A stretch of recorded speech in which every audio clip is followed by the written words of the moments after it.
Well, it's so nice to be here with you all this week.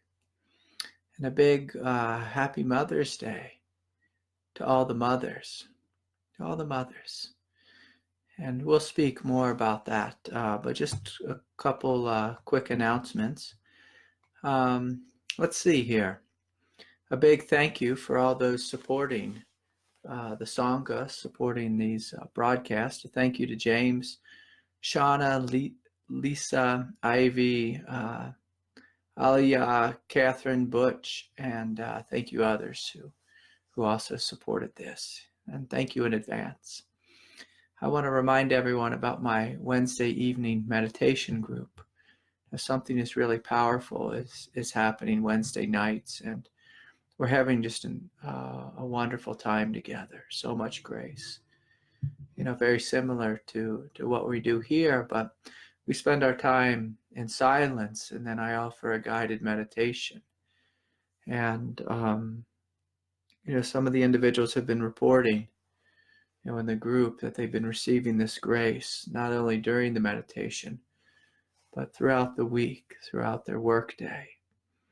And this really does make such a difference on the path, to have a connection with something greater.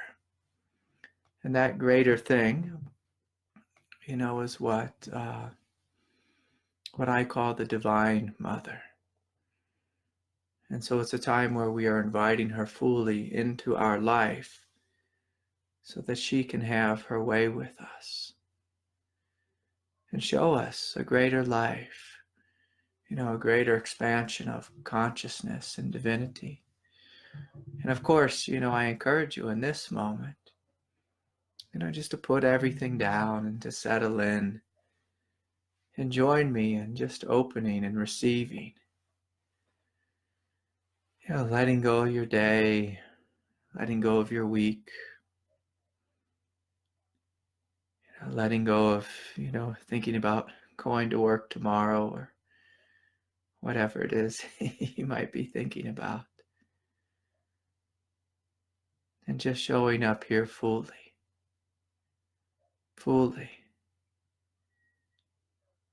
What we want when we meet is we're not really here for the words or the philosophy. We are coming together in communion and receiving that which is holy, that which is divine. So much of our life we are receiving the vibrations of the collective consciousness or unconsciousness.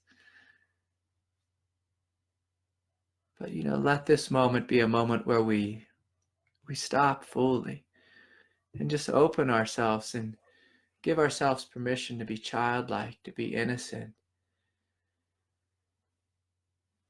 and just to invite this grace, this connection with that which is higher, to come fully into your consciousness, to come fully in.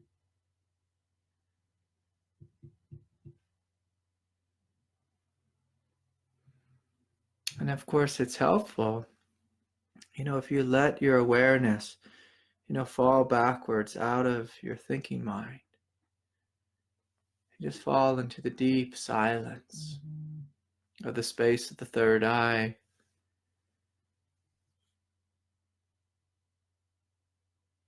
Including the heart, the solar plexus, and we're just breathing in and out and just feeling what's here, experiencing what's here.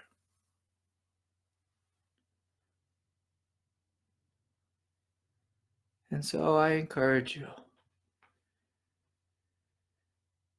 just to take a couple more deep, full breaths deep into the belly,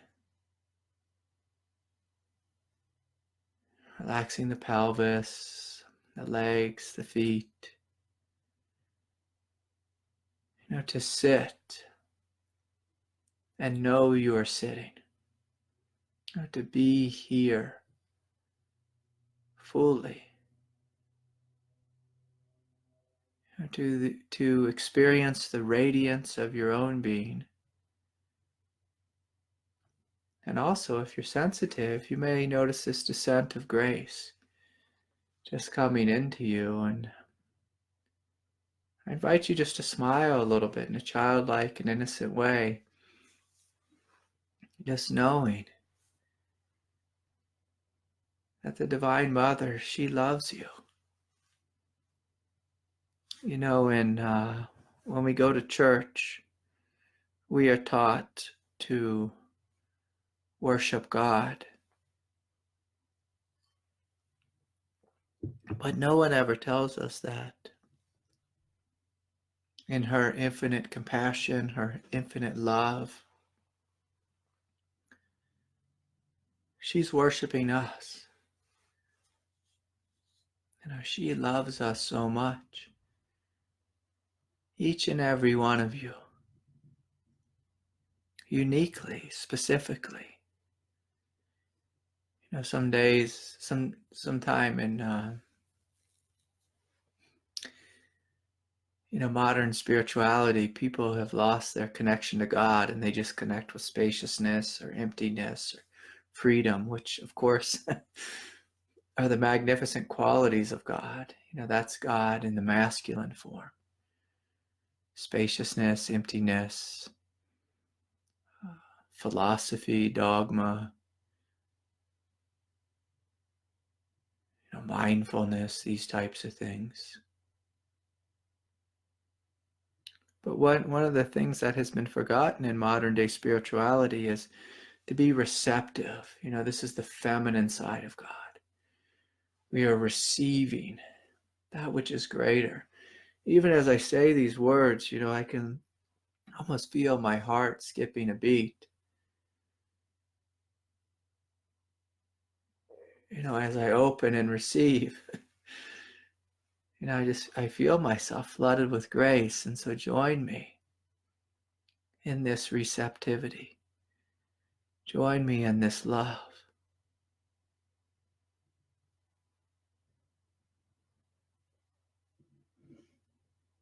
And know that the Divine Mother, she worships you. You are her child.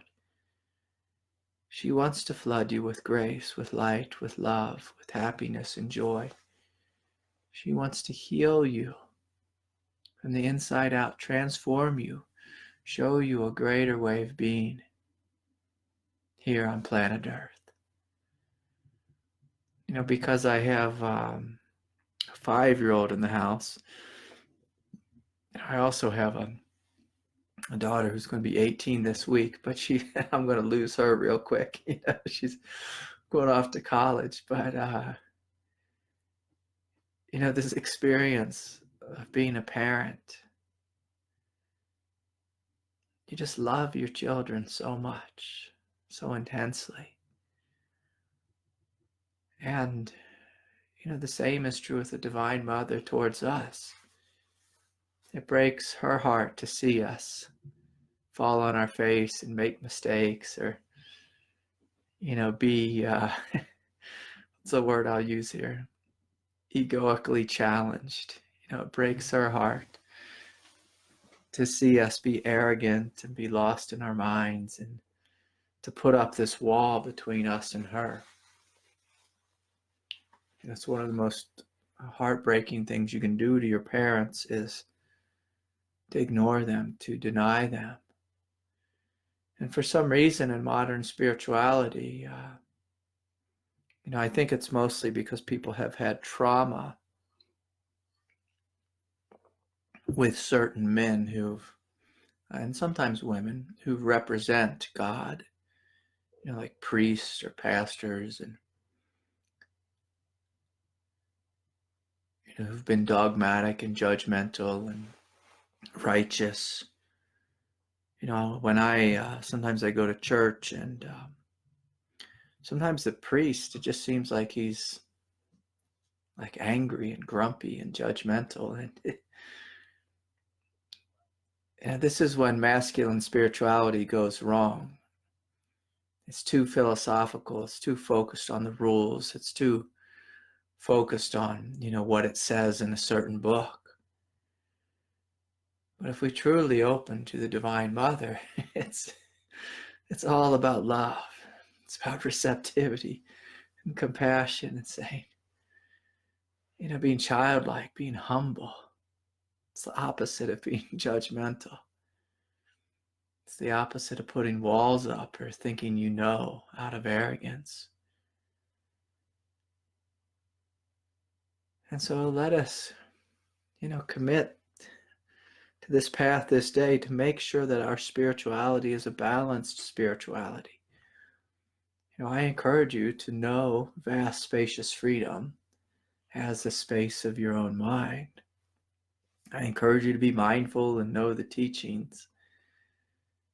But what I'm encouraging you at this moment is to make sure your heart is open, your crown chakra is open, you're humble, and you have an open door to grace, to God, to the Divine Mother. Let her come into your life. And show you the sunlit path. Excuse me, the sunlit path. Sri Aurobindo, he had this teaching partner named Mira Alfonsa. She was a French lady, but he just ended up calling her the mother. She was the mother of the ashram, and she represented the divine feminine, and he absolutely worshipped the Divine Mother. And so with Aurobindo, when you study his teachings, you'll see he uses this word, the mother, and sometimes he's referring to his teaching partner. And, other times he's referring to the Divine Mother. But the beautiful thing about Mira is she opened her heart so deeply, so fully. She gave herself so fully to the path that the Divine Mother was just working through her. And again, this is an aspect, this is what it's like when we adopt a path of the Divine Feminine. We're giving ourselves to truth, to that which is holy. We're giving ourselves to this movement of love so fully that there's no walls between us and God, between us and grace. And we begin to have a miraculous life. A miraculous life. My good friend who's listening here, she came to the retreat in California, and she just kept telling me, she said, Craig, I just can't believe how much energy was there. That's the Divine Mother. She's moving through us when we join together on retreat, when we come together at Satsang. And it can be overwhelming. She was saying that I felt like exhausted by the end of the day because there was so much grace, so much light, so much intensity. And it feels that way, very often in the beginning. But as you continue to open, eventually you feel just absolutely energized. When the resistance in you has been burnt up and healed and transformed, then this grace is just energizing. But in the beginning, it can be, can feel like you're burning up, when all kinds of resistance, is being basically cooked, cooked in her grace, in her love. It's being burnt out of us. And so,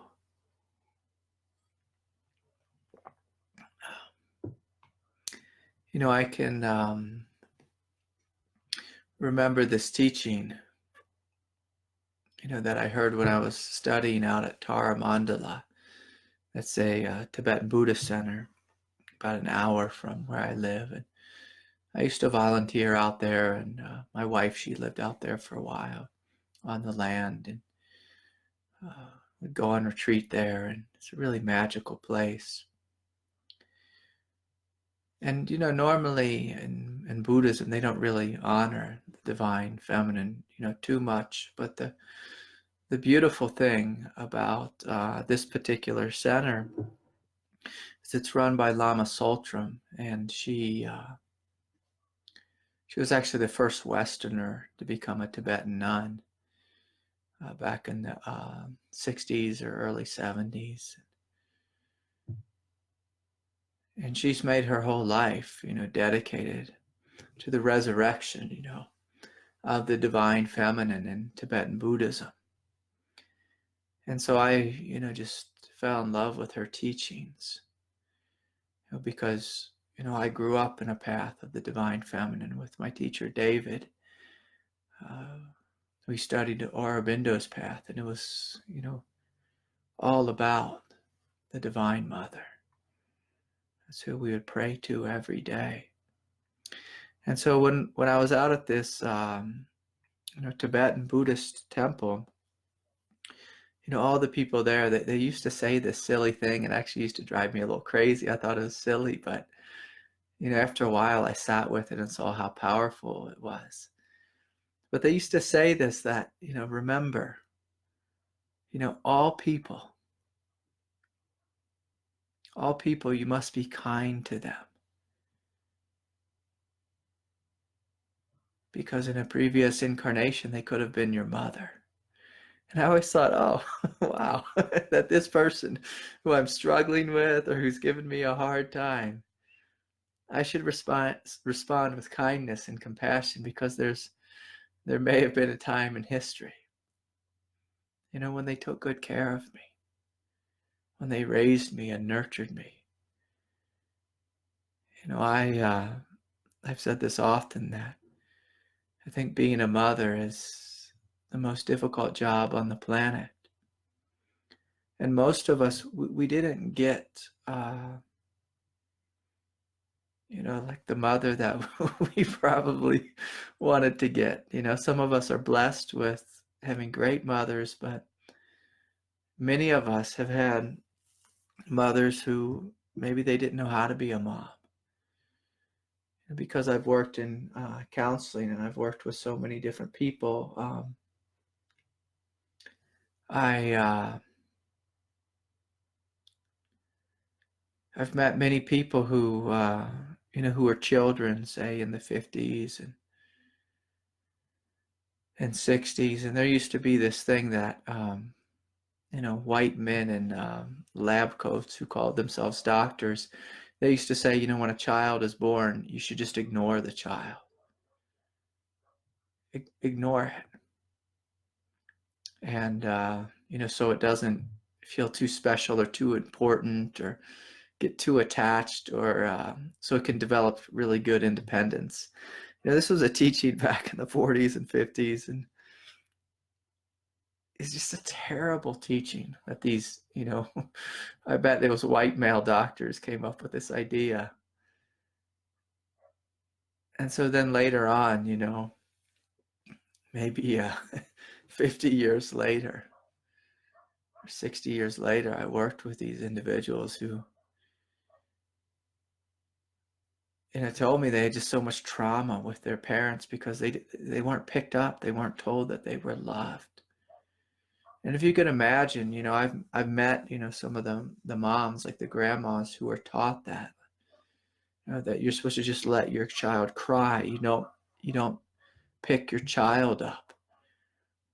And the mothers just said, oh, it was just heartbreaking to be in the doctor's office and to listen to, some grumpy old man tell them that they shouldn't pick up their kids. And then, back in the 50s and early 60s, I mean, hell, for a long time, people just gave all of their own inner knowing, their own wisdom, their intuitive guidance, which are all feminine qualities. They just gave it over, to the doctor, and, followed his, parenting guidelines. And the moms just told me, how it just broke their heart, just to listen to the children cry. And so some of us, we grew up, with some of that conditioning in our life, where our mothers, they didn't know any better. They didn't know they could think for themselves. They didn't know. They intuitively knew the doctor was wrong, but instead because we live in a Western culture, they chose to listen to science. And so some of us had mothers that didn't know how to be moms. They probably intuitively knew, but instead listened to the current model at the time of parenting. Now the new model is you just love your child, you just flood them with love, which to me is in alignment with compassion. Some of us, our parents were single mothers, some of them struggled with addiction, some of them were really suffering, and so we may have trauma around our mothers. And for some of us, when we have this type of trauma, it can be common to develop a lack of trust in the divine feminine, even a lack of trust in God. We might even be angry at God. But if I just open my heart now, and listen to the voice of God, she's overwhelmingly, just flooding me with this love, and has a very specific message for each and every one of you. She loves you. She cares about you. Let her into your hearts. Let her in. Receive. Receive. Receive something greater. Receive something greater.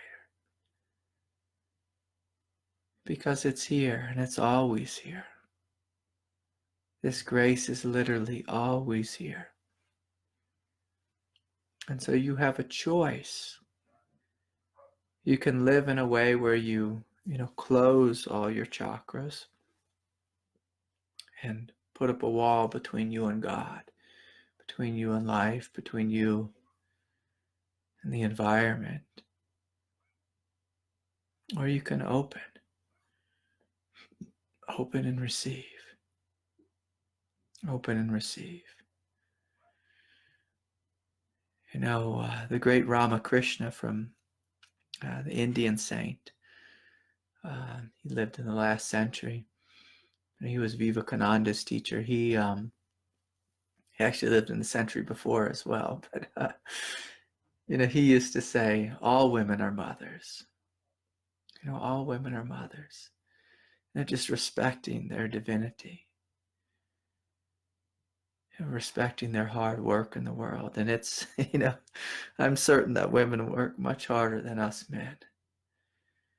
And so this Mother's Day, let us just be reminded to thank our mothers, even if they didn't do a good job, and they did the best that they could, with their own struggles. But to be able to look out at life and to honor, how much has been given to us.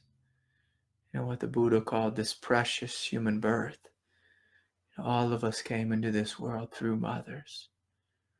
And all of us have the opportunity to be eternally blessed by God. Now, some of us, it feels like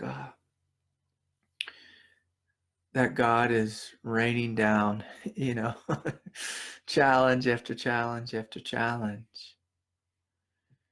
And, if that's you, I encourage you,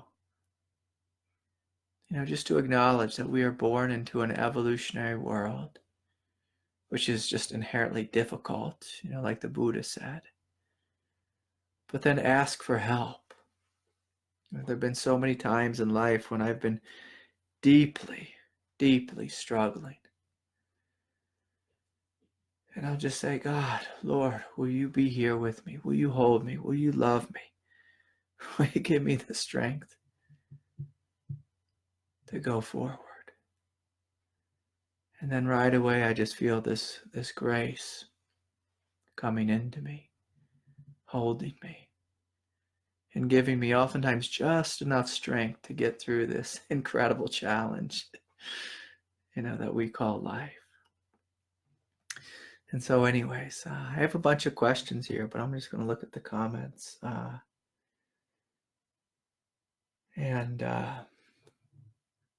Yeah, Brad writes, Craig, out of all the infinite ways to love, there is something special about a mother's love. Yeah, that's so true. There is something special. I was out working on my van today, and me and my daughter, we were out there, and we just bought this really old van, which my teenage daughter, when she sees it, will call it a kidnapper van. But we're gonna turn it into a camper van, so me and Ashley and Ani can tour around, Colorado and the deserts of Arizona, Utah, New Mexico, and do some camping out and rock climbing and all kinds of fun stuff. And so we got this old work van, and so it had some old stuff in it. We were taking it apart, and I was pulling a board, and I smacked my little girl in the head with the other end of the board. She was kind of standing behind me, and I was pulling on it, and just gave her a little whack to the head. And boy, was she screaming. And I picked her up, and she was like, I want mom. I want mom. And that's the beautiful thing about a mother's love is even though my little darling, she loves me so much, but so many of us, if we have a choice, between being held by mom or dad, it's always mom, almost always. And so, yeah, Brad, you're so right that, there's something special about a mother's love. He also goes on to say, I come from an era when children were seen and not heard. I'm glad to see that things have changed. Your words are very comforting today. And yeah, it's brutal that there was a time period, where people would try to ignore their children. And now it's like, the kid can't go outside without first being lathered in sunscreen and have a sun hat, and like they're going to melt, if the sun touches them. And of course, all the food has to be organic and no sugar and all this. But and some parents, they don't even say no to their kids, which I think is a little extreme. But it's good to teach your kids some boundaries. But now the current parenting model is you just really love your children, love them to death. The beautiful thing that happens inwardly, if I like to look at parenting and the spiritual path, is that there's so much similarities there. There's so much truth there. If you love your human self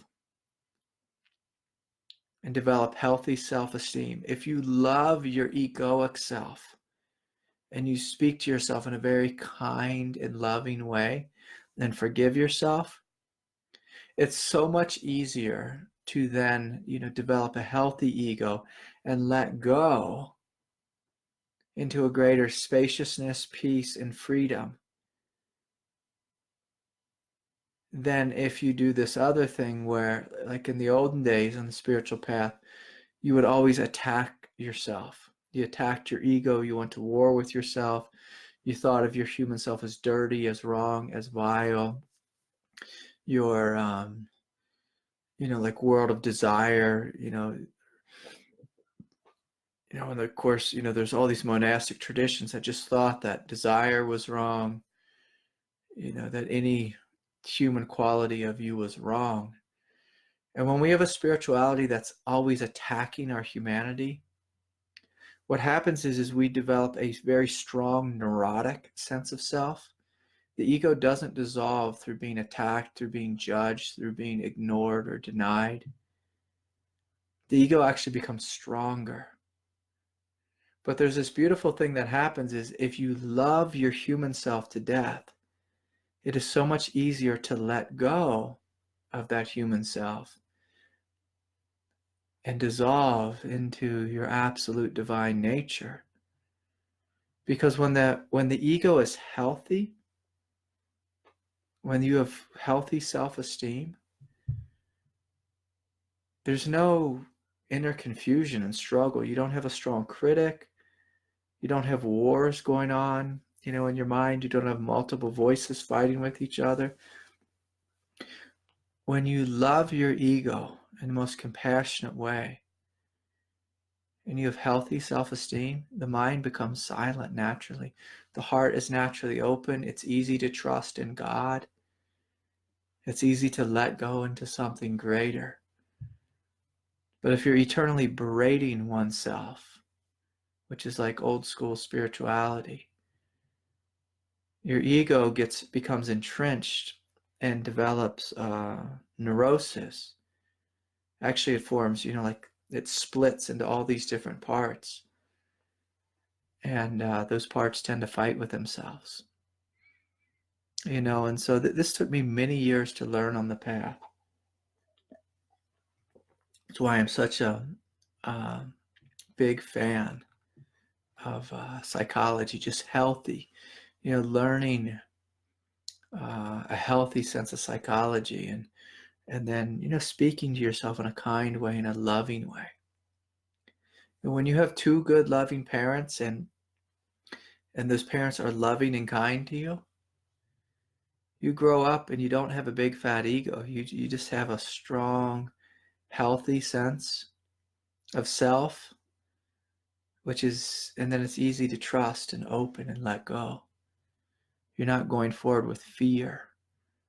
You're not, getting into all kinds of internal drama and conflict.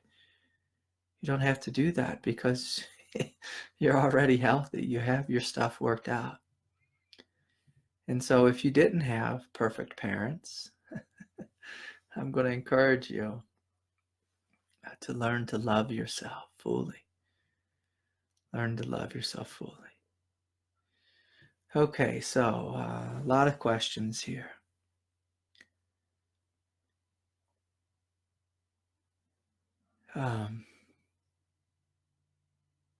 Yeah, one more thing from the comments. Brett writes that his mom died when he was 9. I usually don't ever think of her. It feels nice to connect with this tonight. I was needing this. Brett, I will just say this.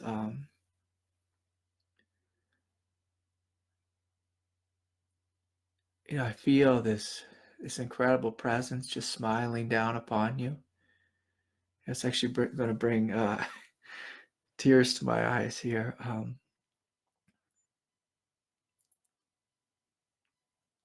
Open to your mother. She loves you greatly. She misses you greatly. Open to her. She's smiling down upon you. I'm sorry. Sometimes when people tell me that they have a family member who died, especially if I'm teaching, sometimes, I feel the presence of that individual. And so she's deeply sorry too for missing so much of your life. I'm going to have to unplug from her or else things will get strange.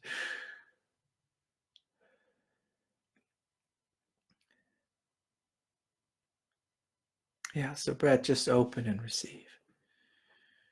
Receive. So thank you for sharing yourself, Brett. Okay, so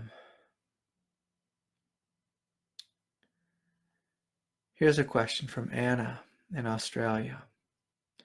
She writes, "Hi Craig, can you please walk us through a meditation or discussion about opening deeply in the middle of betrayal, rejection, being cast out, and being wrong in others' eyes, and remaining true and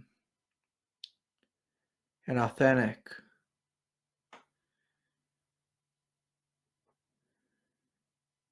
without just trying to feel comfortable again?"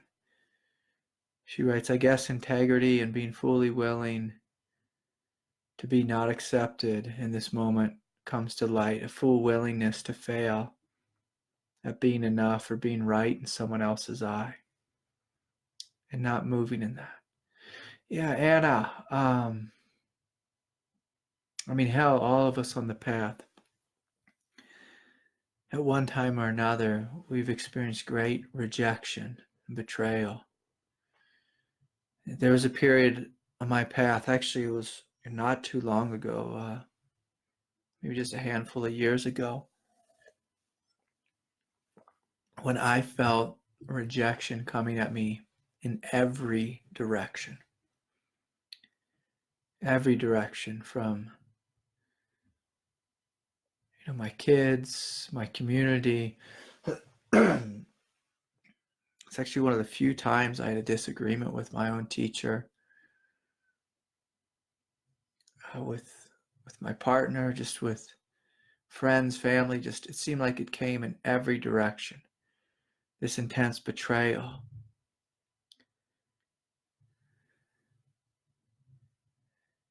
And it took me a long time to figure out that what betrayal is about. It's about you learning how strong you are. That you can stand, what they call in Zen, on your own 2 feet.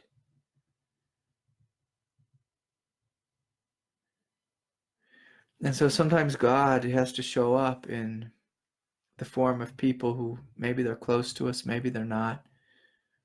And they radically let us down, or they just, like even with my teacher, I just was really confused why, I had this confusion with him. It took me a long time to realize, that needed to happen. I needed to, in a sense, be cast out and to go stand on my own, to develop my own autonomy, my own independence. Sometimes it can even feel as if God has abandoned us, and the truth is she has not. And the truth is the people who love you, if they do love you, even if they are betraying you in this moment, oftentimes they're just confused in their own pain, their own sadness. Like with my teacher, I knew that he loved me absolutely. But it was good, it was good just to have like a little break in our relationship. In fact, it happened just in so many ways that all the places that I normally latched onto, there was nothing there. And I was alone, I was isolated, like Christ in the desert. And I began to notice this intense anger arising within me. Just this feeling of just being utterly abandoned and how wrong it was. And I saw that I could have done, Anna, like what you're describing. I could have, swallowed my pride and just said, took the blame all on myself and said, it's all my fault, so that I could rejoin with the tribe, the group, the whatever it was. But I realized, I pleased people almost my entire life, and now was a time to stop that. And when I stopped that, there was betrayal there. I was publicly humiliated on so many different levels. And so I basically just had to sit in the fire. Sit in the fire. And so if there's a meditation for that, it's sitting in the heat. And you hear all the voices, of the friends or the family, the people who are betraying you. You hear your voice, upholding yourself, justifying yourself. And the meditation is just to let it all burn. The truth is what lasts. The truth is here in the beginning, the middle, the end.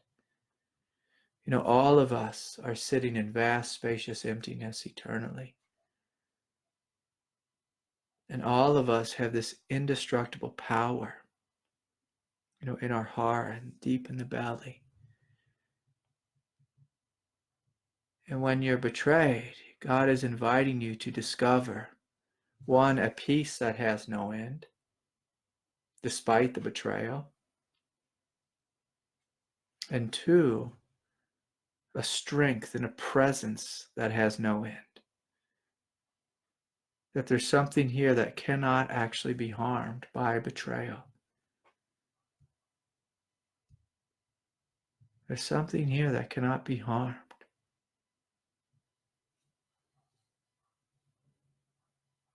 And this thing that I'm speaking about, it's powerful, it's strong. And so when I felt my own anger and just like let my anger unload, I didn't open my mouth and say, hey, you did me wrong. Like I did do that a little bit in the beginning, but then I realized that's futile. It's going to get me nowhere. I knew it wasn't the truth, to go and just tell everyone that they were wrong and I was right. I just saw there was no convincing them, and that didn't get me anywhere. I sat in the fire and I let my anger burn. And then I discovered this incredible power. This power, it felt like a column of light. Column of light. And after I became deeply rooted in this column of light, this is one of the qualities of what, oftentimes is called an abiding awakening.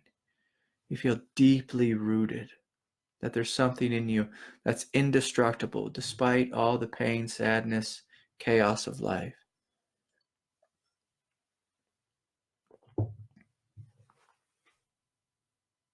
Once I realized that, it's a funny thing, all the betrayal immediately stopped. It's like it stopped coming to me. And there was a time in my life when, like I said, it seemed like every single person, the people closest to me, the people furthest from me, were all betraying me in one form or another. And I kept just walking around in circles and looking at God. Sometimes I didn't raise my fist to God, saying, what the hell is this about? I know all is God. But what is this lesson about? Like, what's here? Like, what am I to learn in this moment? And I realized, oh, this is unconditional strength. And peace is eternally here. Despite the movement of my mind, despite the movement of ego, despite the movement of their mind and their ego. And Christ carried a cross while people whipped him and spit on him. His best friends betrayed him.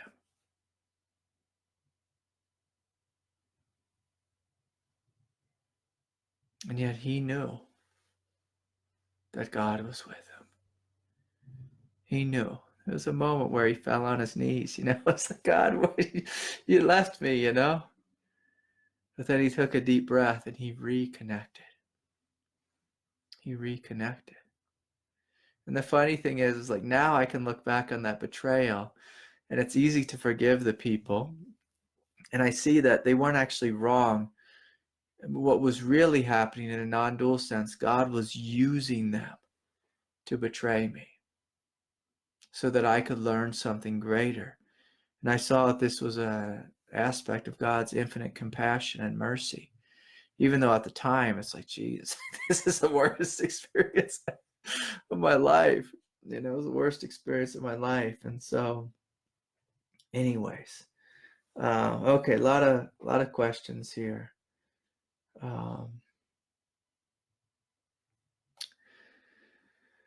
So the next question.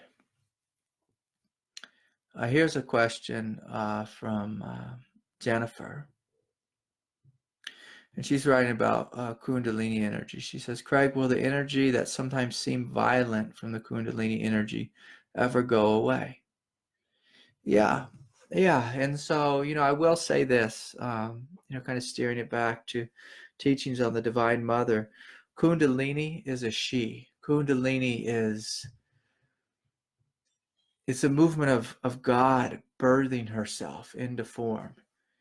It's the energy of the Big Bang waking up in you as you. Did the Big Bang eventually slow down? Yeah, it eventually slowed down, but at first, it was this huge explosion. And so sometimes on the path, we can have explosive kundalini, explosive energy. We can have all kinds of funny kriyas and movements. If you ever go to a big meditation hall and stand in the back and just look out at the people meditating, you'll see some people, shaking, jerking, and, they start having kriyas. I went through great periods of this, and it can seem violent. But if you look at it not as violent and give yourself permission just to surrender to it, the same way a mother has to surrender to the contractions in birth, it's a very similar feeling, very similar energy. Just letting go into this overwhelming force. And the mothers who do the best, with their birth, and when they're delivering their children, are the ones who surrender to the movement, surrendering to the flow, even though it's ridiculously difficult. The mothers who resist it and call birth violent, or scream for the epidural or whatever it is, and of course, no crime in that. Birth is got to be the again, most difficult thing on the planet. But I've worked with so many mothers who just talk about that experience being absolutely divine. Childbirth, the ones who surrendered into that flow, even though it was incredibly difficult. And then mothers who resisted it, just screaming like, I'll never do that again. Like, hell no. And again, rightly so. They have every right to have that thought, because it, again, it's childbirth. But I encourage you to surrender. I mean, the biggest thing, Jennifer, is if you can relax your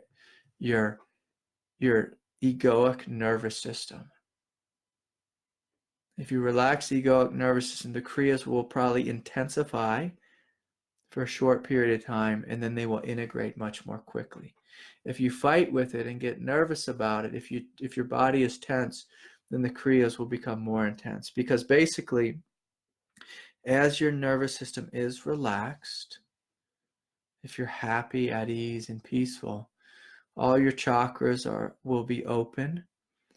The central column will be relaxed and open, and they'll provide, basically a big channel for the kundalini to flow.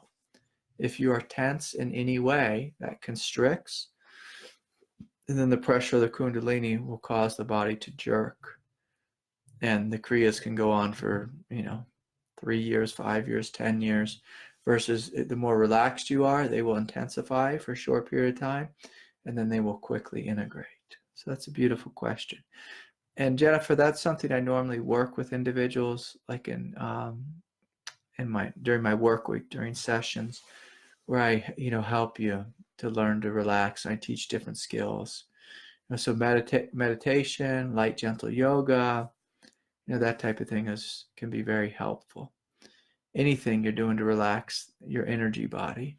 Also, most people don't know this, but our inner psychology, our wounds, our struggles, our shadows, these types of things, any emotions we repress, that creates blockages in the chakra centers. And when the kundalini is flowing, it just creates constriction. And, it's the opposite of helpful. So to have a teacher, a counselor, someone you can work with to help heal and clear and transform that energy. Because like I was saying before, when you have good parents, a good loving mother who loves and supports you, oftentimes their inner psychology is clear and empty, and that's helpful for spiritual awakening, because then we are an empty conduit instead of a conduit full of psychological pain. Okay. Richard, just give me a minute here. I have one more question.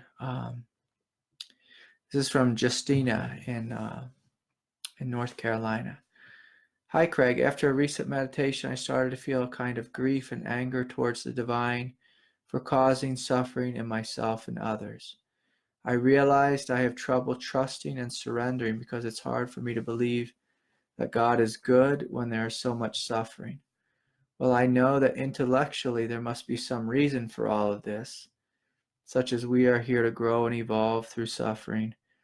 A more primal part of me really has trouble accepting this reality as being created for a loving reason. And feel a lot of anger and sadness that there's so much suffering and horrible things that happen on earth. Why can't we all just be born enlightened and never have to suffer? Why the struggle and evolution? So, sweetie, I'll give you just like a quick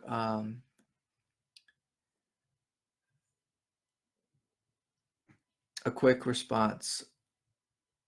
When you die and go to heaven, there's not much growth in heaven.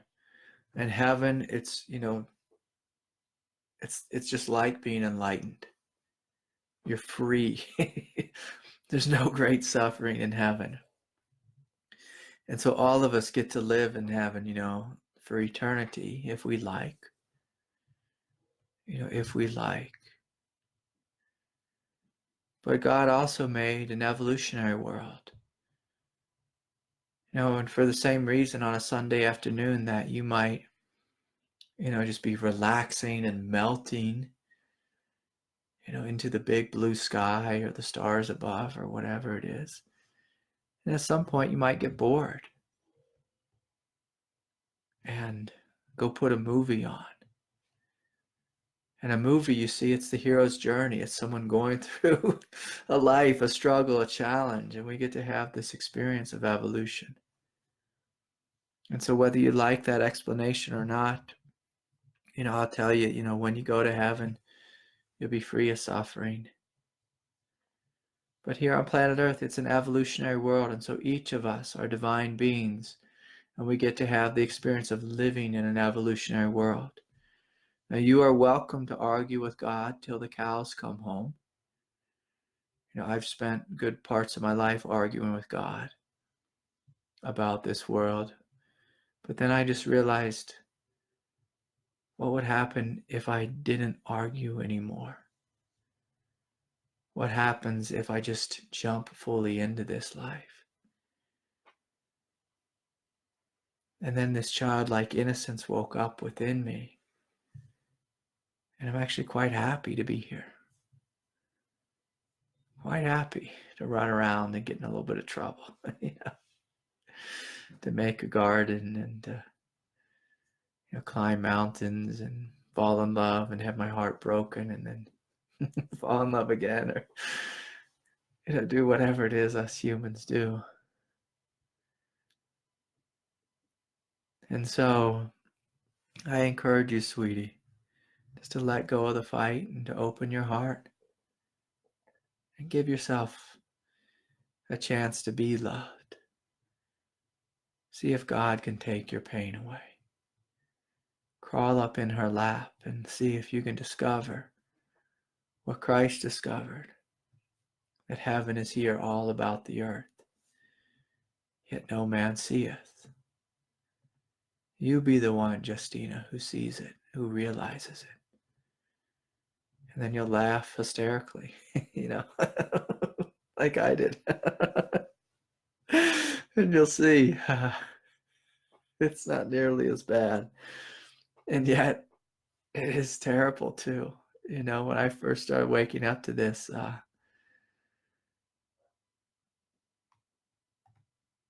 used to just say, this world is terribly beautiful, terribly wonderful.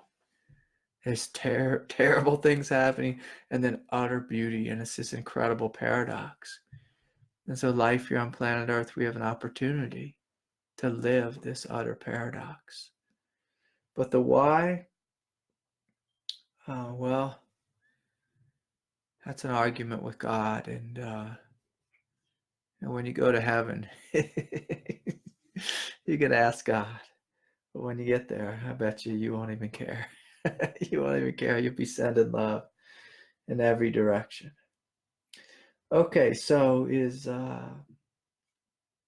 Richard here? Richard, do you want to ask a question? Hey there. Did you hear me? Yeah. Awesome. Hi, everyone. Hi, Craig. Hi, Richard. Just a quick question on,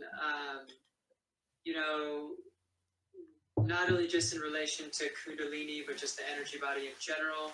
When there's a major blockage in a chakra, major blockage, how do you go about working with that?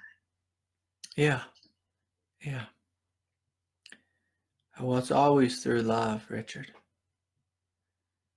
It's always through love. So the first thing I do if I feel anything in any of the 7 chakra centers or anywhere in the body, I sit with it, I open to it, and I feel it fully. Feel it fully, experience it fully. And so I'll just start on a physical level. In the last couple decades, there's this fellow, Peter Levine, who, psychologist kind of guy who basically studies, how mammals let go, but mostly how humans let go.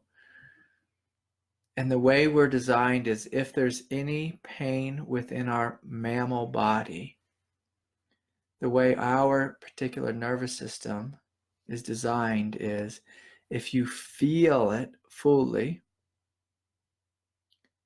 it starts to heal, it starts to release. Sometimes it's helpful to go into the story. Sometimes there's no reason to go into the story.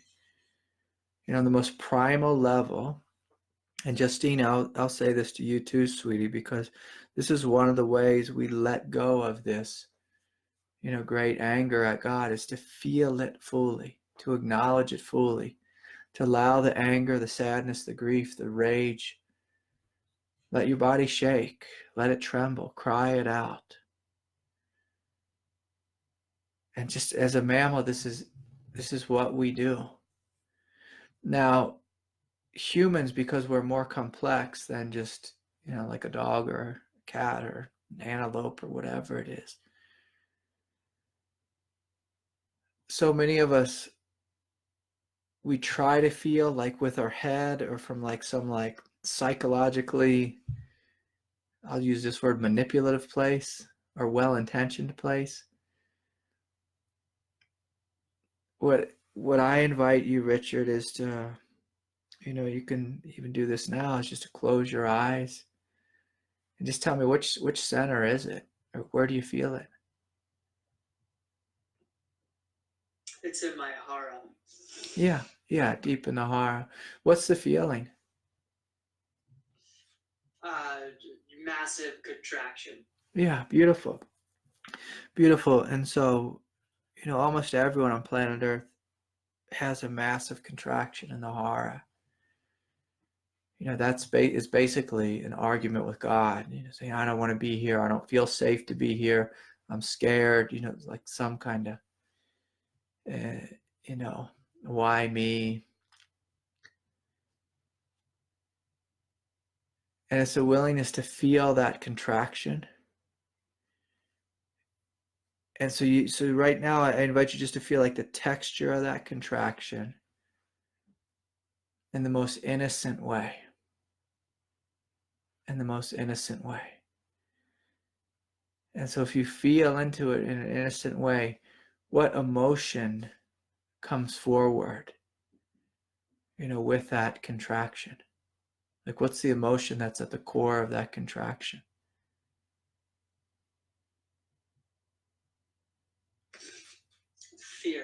Fear, yeah. Fear's home is in the hara. So, yeah, and so if you feel into that fear, I'm going to encourage you to do something fearless. Open into that fear. This is how we love fear. That's how we sit with fear. We open to it. So like I can feel that contraction, because I'm working with you. I can feel it intuitively. And so as you start to open into that contraction and feel that fear, experience it, I can tell you what I'm feeling, but why don't you tell me, what do you notice as you start to open to it? What's there?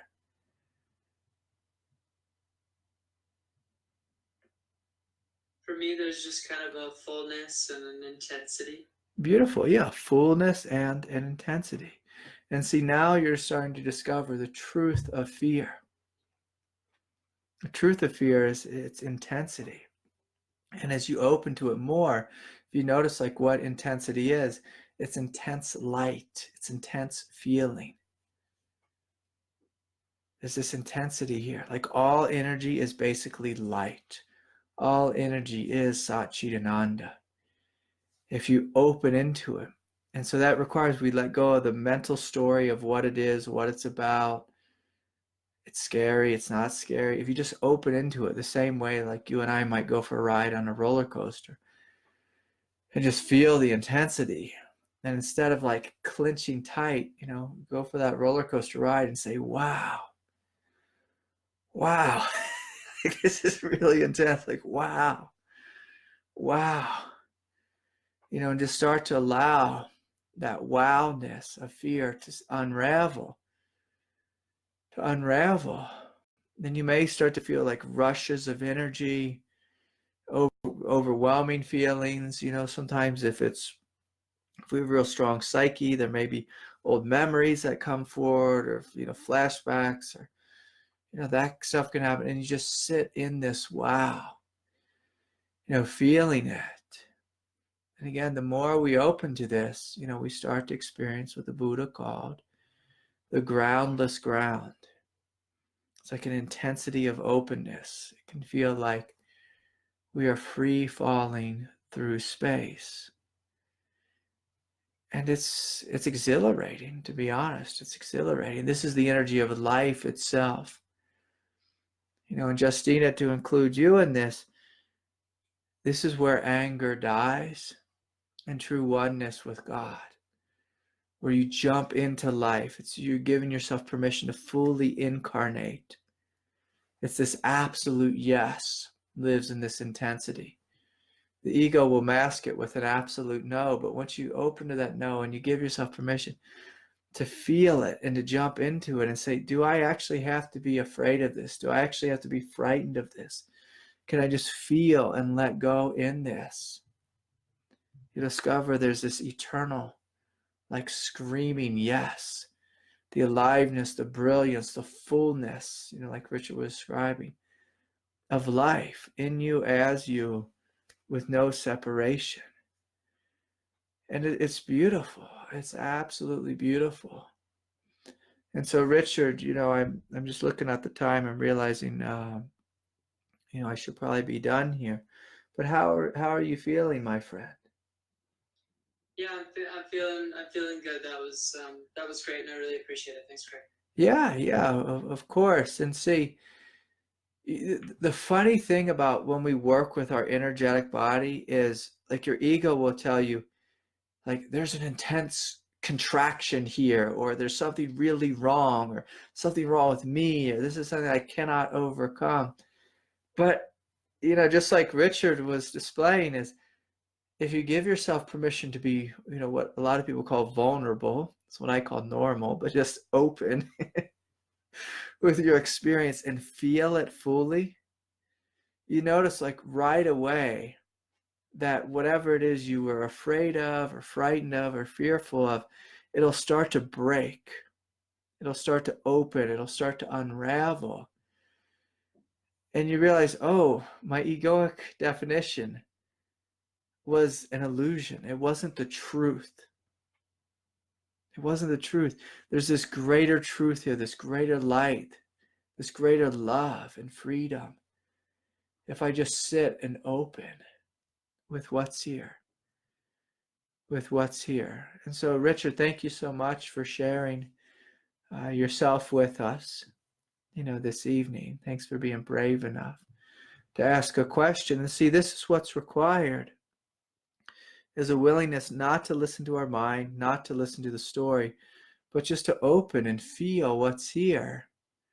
And you'll start to see your experience will transform before your eyes. Now, sometimes, there's things that I've sat with for long periods before it broke so quickly. But, again, the teaching is the same. You just sit and open and open and open. And so, Thank you all for hanging out here with me for a couple extra minutes. Thank you all for supporting the Sangha and this webcast through your generous donations. You can do that by visiting my website, craigholiday.com. You can also find details there about the Wednesday night meditation group, which is very intimate, and look forward to seeing you all there. Also, just a heads up to everyone, I'm planning on having a retreat in Durango mid-July. I think it's the 18th, but I'm not certain. I'll verify that, but I'll post that on my website in the next week or two. So if you're interested in that, there'll be a retreat coming up soon. Just one last thing. Again, I'm just feeling this great smile from the Divine Mother. So open your hearts to her. Let her love you. Let her do your path for you. Life is hard enough to do it all alone. So may peace be with you all, and may you all have a wonderful night. And God bless you all, you mothers out there.